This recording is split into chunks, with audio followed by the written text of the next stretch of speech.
অকস্মাৎ দেৱতা সকলৰে মনত এনে কিবা কুবুদ্ধি ঠাই পালে নেকি যাৰ শুভ সংবাদ দিবলৈ দেৱঋষিৰ আগমন মোৰে প্ৰমোদ কক্ষ হঠাৎ দেখিলো কেঁচুৱালৈ বসুদেৱে আনন্দ মনেৰে এইফালে কৰিছে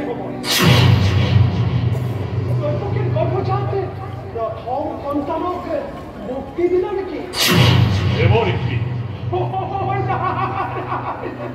ভাবিছিলো বিজ্ঞ তুমি ৰাজনীতিত অতিকৈ চতুৰ কিন্তু আজিহে বুজিলো ৰাজনীতি কূটনীতি কৰিব পৰা জ্ঞান তোমাৰ নিশ্চয় দেৱঋষি দৈব্যবাণীৰ মতে দৈব্যকীৰ গৰ্ভজাতি অষ্টম সন্তান কেৱল প্ৰাণ বৈদিকং হৰে বাকী সকল নিষ্পাপে নিৰপৰাধে সেই হেতু দৈব্যকীৰ প্ৰথমৰ পৰা সপ্তমলৈকে প্ৰতিটো সন্তান মই দিলো মুক্ত কৰি দেৱঋষি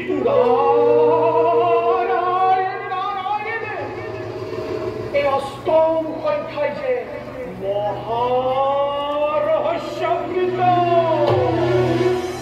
অষ্টম সংখ্যা কি ৰহস্য আছে দেৱঋষি প্ৰথম দ্বিতীয় কৰি গণনা কৰি যি অষ্টম ক্ৰমত আমি হওঁ উপনীত সেই অষ্টমেই জানো অষ্টম নহয়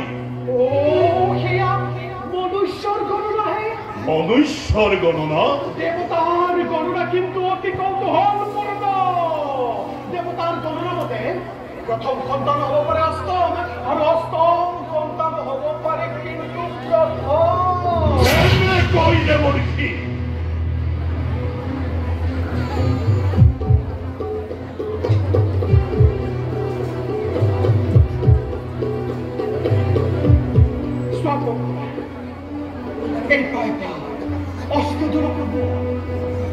আমি যদি ইয়াক মনুষ্যৰ গণনা মতে গণনা কৰো তেন্তে কিন্তু একেবাৰে সহজ মনুষ্যৰ গণনা মতে প্ৰথমতে আমি কৰি অষ্টম আৰু পুনৰ যদি আমি দেৱতাৰ গণনা মতে আমি ইয়াক গণনা কৰো তেন্তে অষ্টম কৰা অষ্টম সপ্তম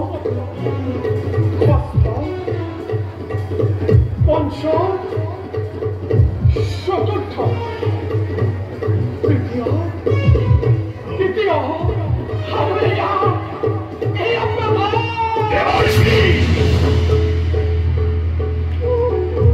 প্রথম দ্বিতীয় তৃতীয় চতুর্থ পঞ্চম ষষ্ঠ সপ্তম অষ্টম অষ্টম সপ্তম ষষ্ঠ পঞ্চম চতুর্থ তৃতীয় তৃতীয় প্রথমে অষ্টমে অষ্টম প্রথমে আপনার কথা সত্য দেৱঋষি আপনি মোৰ পৰমে হিতকাঙ্ক্ষী কক দেৱঋষি ইয়াৰ পৰিত্ৰাণেৰ উপায় কি উপায় কিন্তু মই ধৈৰ্য্যতা ব্যক্ত কৰক দেৱঋষি প্ৰথমে বসুদেব আৰ দৈব্যকীকে কাৰাদণ্ড দিও তাৰ পাছত দৈব্যকীৰ গৰ্ভজাতে প্ৰত্যেকটো সন্তানৰে হত্যাৰ বিধান কৰা নিশ্চয় দেৱঋষি আর তোমার পিতা উগ্রকেন নহয় কিন্তু তোমার হিতাকাঙ্ক্ষী কি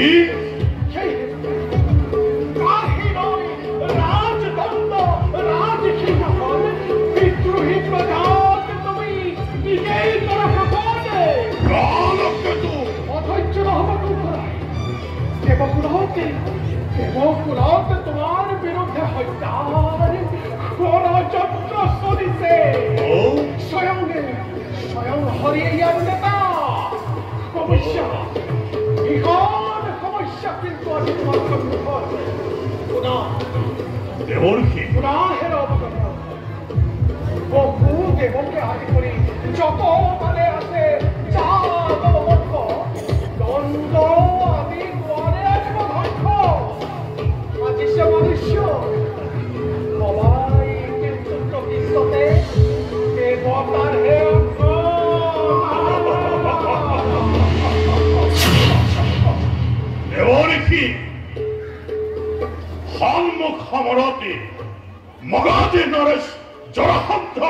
এই গন্ধাকে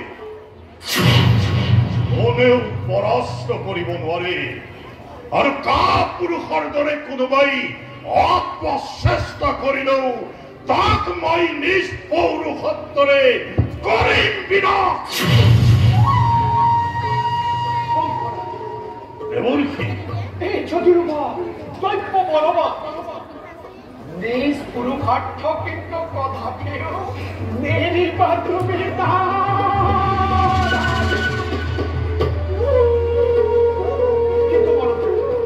দেৱৰ্ষি প্ৰথমে অষ্টমে কিন্তু প্ৰথমে অষ্টমে কিন্তু প্ৰথমে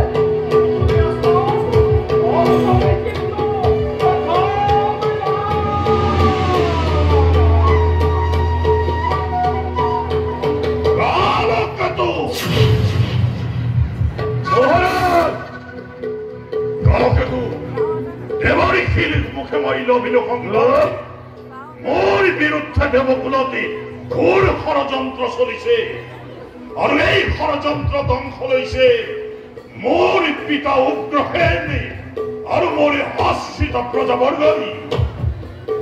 ইয়াৰ এটা প্ৰতিকাৰ কৰিব লাগিব। কোৱা পাৰিবা? নিশ্চয় পাৰিম মহাৰাজ। আপুনি আদেশ কৰিলে এনে কোনো শক্তি নাই যাক এই কালকেতুৱে সম্পাদন কৰিব নোৱাৰে। তেন্তে শুনা কালকেতু, অগাসুৰ বকাসুৰ প্ৰলম্বাসুৰ ধেনুকাসুৰ আদি মৰি সেনা নায়কসকলক শুনোৱা দেশ মোৰ ৰাজ্য প্ৰজাবৰ্গৰ কাৰ্যত যদি কিবা সন্দেহ জন্ম হয় ততালিকে তাক বন্দী কৰি শাস্তি বিধানৰ শুনোৱা দেশ। ভাল মহাৰাজ। আৰু শুনা, পিতা মোৰ উগ্ৰসেনে হিতাকাংক্ষী নহয় মৰি অচিৰেই অতিথি গৃহৰ পৰা পিতাক উঠাই আনি অন্ধ পুতাশাল মৰি শুৱনি কৰা। অক্ৰোহৰ বাবে যাতে অন্য কাৰোৰে লগতে বাৰ্তালাপ কৰিব নোৱাৰে তাৰে ব্যৱস্থা কৰা। আৰু বসুদেৱ দৈৱকীক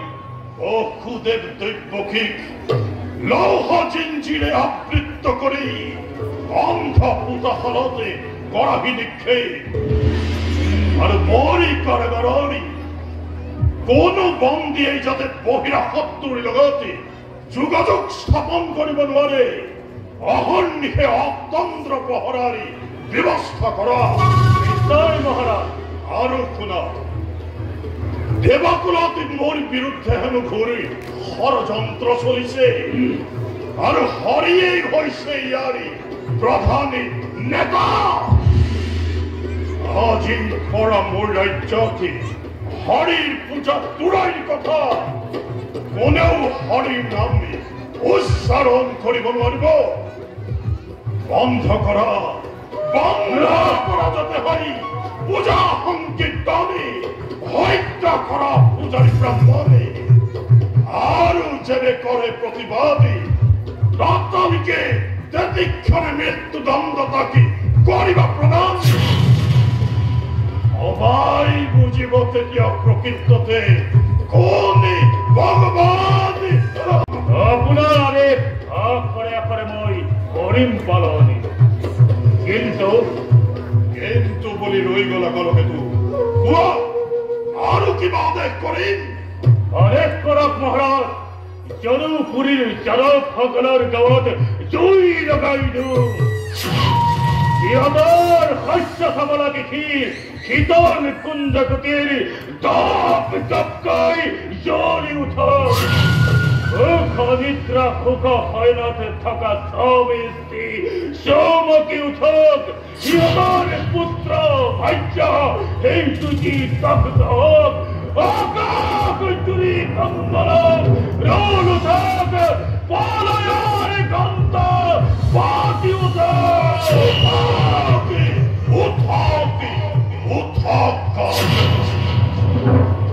সেই ৰক্ত প্লাবিত লেলিহান শক্তি কি কৰে আলোকিত সেই অপূৰ্ব দৃশ্য দেখি মোৰ এই ক্ষুব্ধ বিপদ ভাৱনা তৃপ্ত হওঁকি তৃপ্ত হৈ নৃত্য কৰক কালকেতু।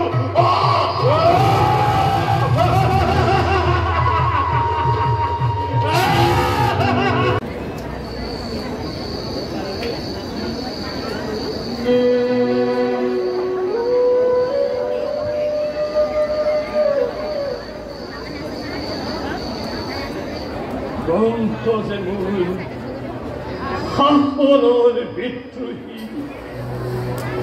মই কি কৰিব পাৰো এই বৃদ্ধ পিতৃ এত চকুৰ পানীৰে মথুৰাৰ প্ৰজাৰ মোক অৱস্থা নকৰিব সকলো কথাই মই ভালদৰে ভাবি চাওক মহাৰাজ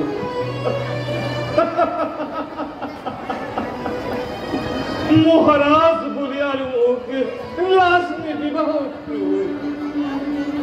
মই যে আজি পুত্ৰৰ হাতত বন্দী মোৰ হাতৰ পৰা কি ৰাজদণ্ড কেতিয়াবাই কাটিলৈ মথুৰাৰ প্ৰজা হত্যা হলে মথুৰাৰ প্ৰজাৰ চকুৰ পানীৰে ধাৰ পাব নালাগিলে সঁচাকৈ আজি মথুৰা কংস সকলোৰে সকলো ন্যায্য অধিকাৰ ভৰিৰে মোহাৰি তোষামতকাৰী ৰাজ কৰ্মচাৰীসকলৰ স্বেচ্ছাচাৰিতাক সকলো প্ৰকাৰে প্ৰশ্ৰয় দি কংসই আজি কাৰ বলেৰে ৰাজ্য শাসন কৰিছে ন্যায় বিচাৰ পাবলৈ ৰজাই গৈ ৰজাৰ আগত অভিযোগ কৰিলে নিজে সৰ্বশান্ত সৰ্বহাৰা হৈ চকু পানী টুকি টুকি উলটি আহিব লাগে মহাৰাজ ইয়াৰ প্ৰতিবাদ কোনে কৰিব মহাৰাজ মই আপোনাক এই সমগ্ৰ মথুৰাবাসী হৈ তাৰ দিবাদ হৈ মিনতি কৰি কৈছো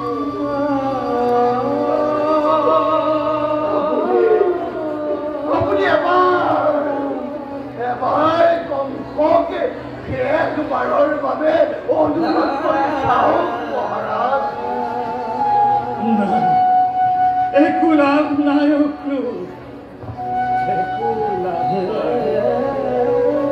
আজি যদি পুত্ৰই পিতৃৰ কথা শুনিলে প্ৰজাৰ নিবেদন ৰজাই যদি কাণ পাতি শুনিলে আজি এই উগ্ৰসেন বন্দীশালত পচিব নালাগিলে একো লাভ নাই মহন্ত বসুদেৱ আৰু হতভাগী দৈৱকীৰ ৬টা হাজাৰ শিশু জমৰ আলহী হ'ব নালাগিলে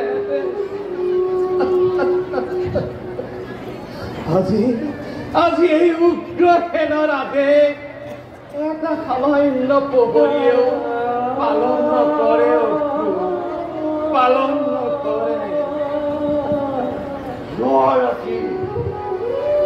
যোৱা ৰাতি মই এটা সামাজিক দেখিছো মহাৰাজ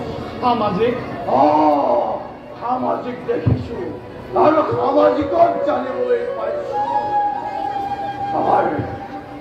আমাৰ যদুবংশত ভগৱান নাৰায়ণে জন্ম গ্ৰহণ কৰিছে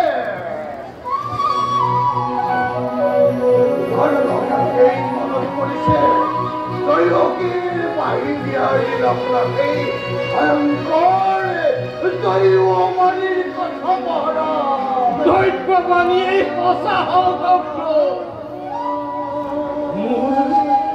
মোৰে এটা পুত্ৰৰ কল্যাণত মথুৰাৰ শত সহস্ৰ পুত্ৰৰ কল্যাণ হওক মই ভগৱানক দিনে নিশাই তাকেই প্ৰাৰ্থনা কৰিছো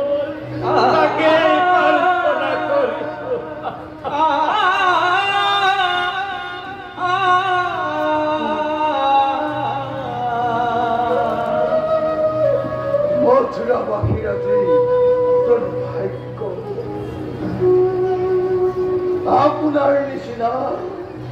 আপোনাৰ নিচিনা পিতৃবৎসল মৰমীয়াল নিপতিৰ শাসনৰ পৰা আজি এই মথুৰাবাসী বঞ্চিত হ'ব লগা হৈছে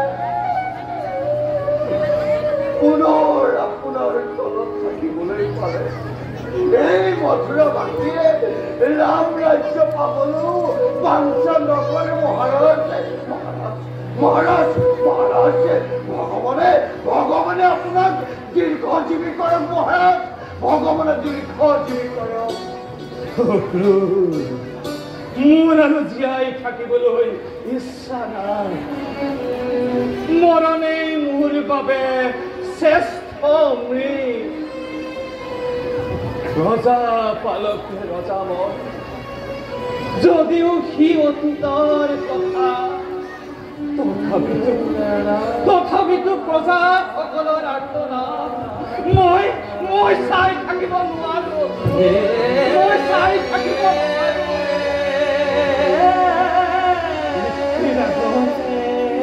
পিতৃৰ আগত পুত্ৰৰ যান্ত্ৰণা প্ৰজাৰ আগত ৰজাৰ আৰ্তনাদ কিমান কৰুণ কিমান মৰ্মভেদী তাক মই ভালদৰে বুজি পাওঁ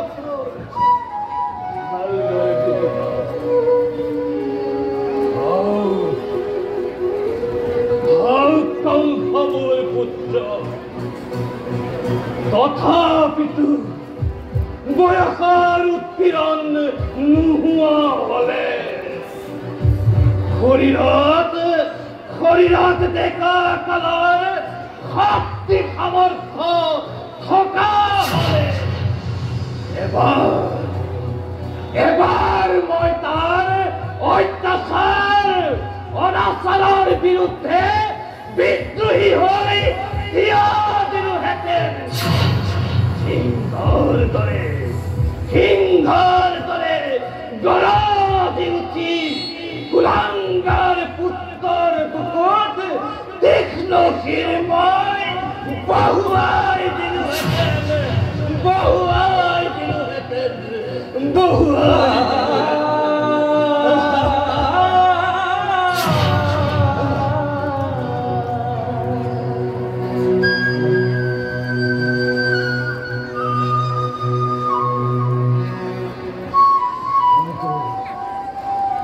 আজি যে মই সেই সৌভাগ্যৰ পৰা বঞ্চিত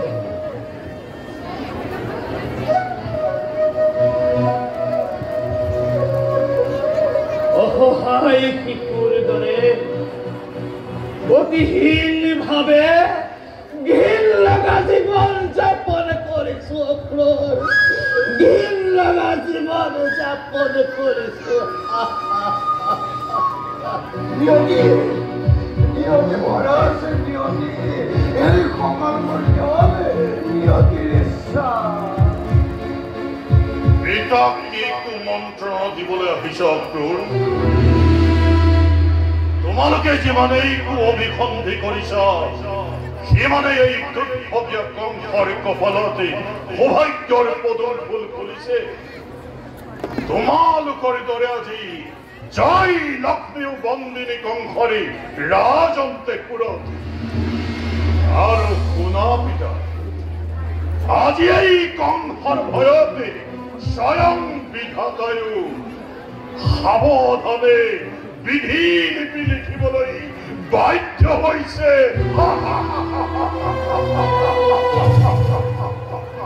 অক্ৰূৰ চোৱা তুমি এই কক্ষ ত্যাগ কৰা যাম নিশ্চয় যাম কংস কিন্তু যোৱাৰ আগতেই এষাৰ কথা কৈ যাওঁ তোমাক তুমি অত্যাচাৰ উৎপীড়নৰ সীমা চেৰাই গৈছা আৰু সেইবাবেই তোমাৰ অচিৰতেই মুক্তি হব কংস মুক্তি হব এতিয়া চোৱা তুমি কিন্তু মনত ৰাখিব অচিৰেই তোমাৰ মুক্তি হ'ব কংস।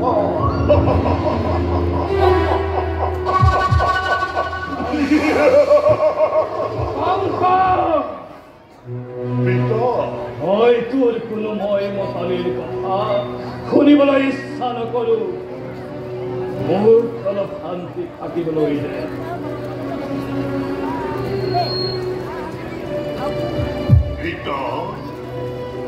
আজি তোমাৰি নিৰ্দেশত মথুৰাত কোনো কাৰ্য সম্পাদনে নহয় পিতা। আজি মথুৰাতে যি হব এই কংসৰি নির্দেশতে হব। তুমি শুনিবলৈ ভাল নাপালেও মই তোমাক শুনাবই লাগিব। শুনা বৃদ্ধ, যিদৰে মই এটি এটি কৰি দৈব্যখিনি 6টি সন্তানক মই জমাৰ আলহী কৰিলো, ঠিক সেইদৰে দৈব্যকীৰ গৰ্ভজাতি অষ্টম সন্তানক যিদিনা এই সংসাৰৰ পৰা মই বিদায় দিম, সেইদিনা মোৰ আনন্দৰে পূৰ্ণাহুতি হ'ব পিতা।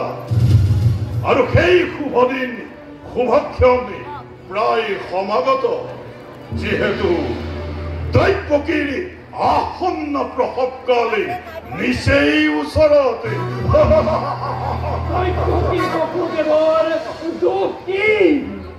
কি কাৰণত সিহঁতক বন্দী কৰি ৰাখিছ? কেৱল বন্দীয়ে নহয় পিতা, প্ৰহৰীৰতিৰ সতৰ্ক দৃষ্টিত দুয়ো আজি লৌহ শিকলি, ঠিক যিদৰে লৌহ শিকলিৰে আবৃত্ত তুমি অন্ধকাৰতে, ঠিক সেইদৰে বসুদেৱ দৈব্যকীক মই লৌহত জিঞ্জিৰি পিন্ধাই খুৱাই ৰাখিছো মৰি অন্ধকাৰতে।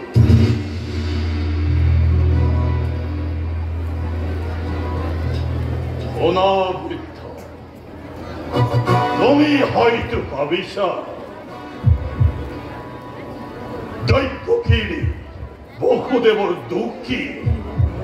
কোনো দুখ নাই। দুখ মৰি নিজ অদৃষ্টৰে।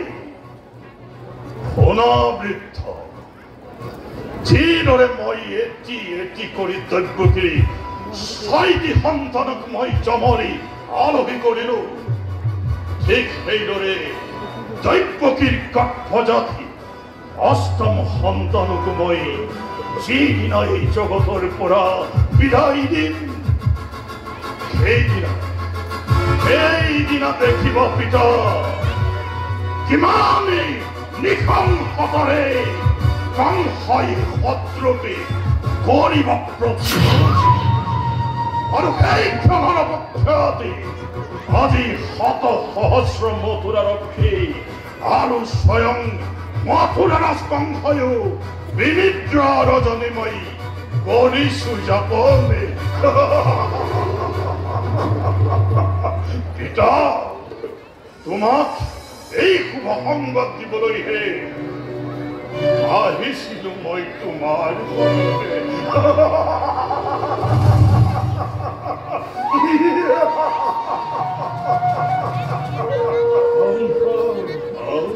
পিতা, পিতা, পাৰিবিনে এটি মোৰ অনুৰোধ ৰক্ষা কৰিব তই? অনুৰোধ পিতা? হয় বাছা, ব্যক্ত কৰা পিতা। অধীৰ আগ্ৰহেৰে মই কৰিছো অপেক্ষা, ব্যক্ত কৰা। তই বসুদেৱ আৰু দৈব্যকীক কাৰাৰ পৰা মুক্ত কৰি দে বাছা। পাৰিবি? কওঁ বাছা, তই পাৰিবিনে? তই পাৰিবি, পাৰিবি, পাৰিবি বাছা, পাৰিবি? পাৰিম পিতা, পাৰিবি, নিশ্চয় পাৰিবি, নিশ্চয় মই মুক্ত কৰি দিম পিতা। কিন্তু এই কাৰাগাৰৰ পৰা নহয়, এই পৃথিৱীৰ পৰা চিৰ বিদায় দিয়ে বৃদ্ধ পিতা হৈ পুত্ৰৰ কল্যাণ লৈ কৰিছে।